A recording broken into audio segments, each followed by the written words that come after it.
कहते हैं इंसान जो कुछ बोता है वही काटता है, और आज भारत बांग्लादेश में वही कुछ काट रहा है जो उसने 54 साल पहले नफरत के बीज की सूरत में बोया था। वक्त गुजरने के साथ साथ निज़ाम कुदरत ने भी अपना फैसला सुनाना शुरू कर दिया है, और इसी तनाजुर में पाकिस्तान का मौक़िफ़ आज दुनिया के सामने वाज़ेह हो रहा है। बांग्लादेशी अवाम और पाकिस्तान के दरमियान नफरत पर मबनी झूठा भारतीय प्रोपेगेंडा अब खुद अपनी मौत मर रहा है, लेकिन इसके बावजूद भारत तारीख के इस खुदकार इंतकामी निज़ाम से सबक सीखने को तैयार नज़र नहीं आता। यही वजह है कि एक मरतबा फिर 1971 की तर्ज पर मुक्ति बाहिनी मॉडल को जिंदा करने की कोशिश की जा रही है, ताकि ढाका में अपना डूबता हुआ सूरज किसी तरह बचाया जा सके। पिछले साल बांग्लादेश में भारत नवाज शेख हसीना वाजिद का तख्ता उलटने के बाद हालात ने वाज़ेह रुख इख्तियार किया। इस सियासी तब्दीली के फौरन बाद न सिर्फ दिल्ली ने सैकड़ों मासूम बांग्लादेशियों की कातिल और सजाए मौत की मुजरिम शेख हसीना वाजिद को पनाह दी, बल्कि वही पुराना तरीक़ा वारदात भी दोबारा इख्तियार कर लिया गया, यानी दरिंदगी, दहशत गर्दी और सरहद पार मुदाखलत।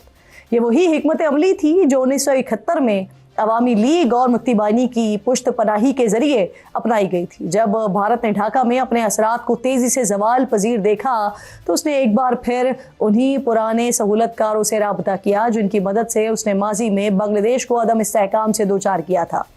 इसी पस मंज़र में ढाका में मौजूद रूसी सफ़ीर का बयान सामने आया है, जिसमें उन्होंने बांग्लादेश को भारत के साथ ताल्लुकात बेहतर रखने का मशवरा देते हुए ये याद दहानी करवाई कि बांग्लादेश की आज़ादी में हिंदुस्तान का किरदार था, जिसे उस वक्त रूस की हिमायत हासिल थी।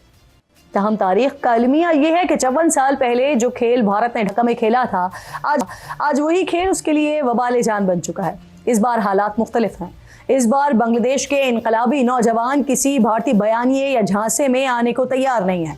अवामी लीग की सूरत में मुक्ति बाहिनी के शरंगेज किरदार को अब बांग्लादेश की सड़कों पर खुलेआम मुस्तरद किया जा रहा है।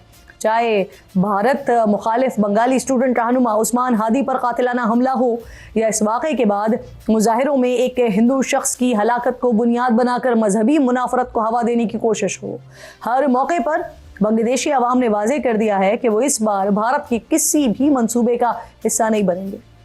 यहाँ तक कि अवामी रद्द अमल में भारत को खुले लफ्ज़ों में यह पैगाम दिया गया है कि अगर उसने बांग्लादेश के अंदरूनी मामलात में मुदाखलत जारी रखी तो नताइज उसके अपने लिए नाकाबिल तसव्वुर हो सकते हैं। इसी बदलती हुई ज़मीनी हकीकत का एतराफ़ अब खुद भारत में भी किया जा रहा है।